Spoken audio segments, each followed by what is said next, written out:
আসসালামু আলাইকুম, আমি ডক্টর জেরিন। আমি একজন জেনারেল ফিজিশিয়ান। আজকে আমি আপনাদেরকে বলবো অ্যালার্জি থেকে মুক্তির সহজ উপায়।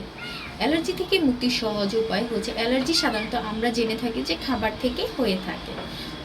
সো যে খাবারগুলো খেলে আপনার শরীরে চুলকানি হবে, সেই খাবারগুলো আপনি অ্যাভয়েড করে নেবেন। এটাই হচ্ছে অ্যালার্জি থেকে মুক্তির সহজ উপায়। এক একজনের ক্ষেত্রে এক এক ধরনের। যেমন কারো গরু মাংস খেলে হয়, কারো বেগুন ভাজি খেলে হয়, কারো আলু ভাজি খেলে হয়। অনেকের অনেক ধরনের খাবারে অ্যালার্জি থাকে। এই তো গেল খাবার।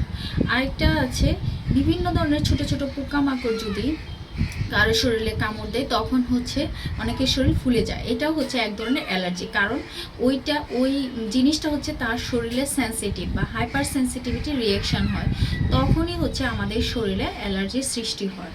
তারপরে অনেকের আছে যে বেশি হচ্ছে এক্সারসাইজ করলেও হচ্ছে ঘাম জমে শরীরে ময়লা, লুমকূপগুলো হচ্ছে ময়লাতে ব্লক হয়ে যায়, তখন হচ্ছে হাইপার সেন্সিটিভিটি রিয়াকশান হয়, অ্যালার্জি হতে পারে।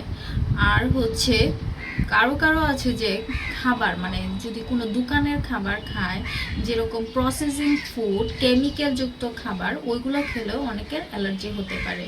আবার কিছু কিছু কসমেটিক্স আছে যাদের স্কিন অনেক বেশি সেন্সিটিভ, ওইসব কারণে হচ্ছে স্কিনে হচ্ছে অ্যালার্জি হতে পারে। সো গাইস, আমরা দেখবো যে আমাদের কোন জিনিসগুলোতে অ্যালার্জি হচ্ছে। ঠিক আছে, ওই জিনিসটা আগে ডিটেক্ট করতে হবে, ওইটা অ্যাভয়েড করতে হবে, তাহলেই হচ্ছে আমরা অ্যালার্জি থেকে মুক্তি পাবো। সো আজকে এ পর্যন্তই। আমার ভিডিওটি যদি ভালো লেগে থাকে, একটি লাইক বা শেয়ার বা কমেন্ট করে আমাকে অনুপ্রেরিত করবেন।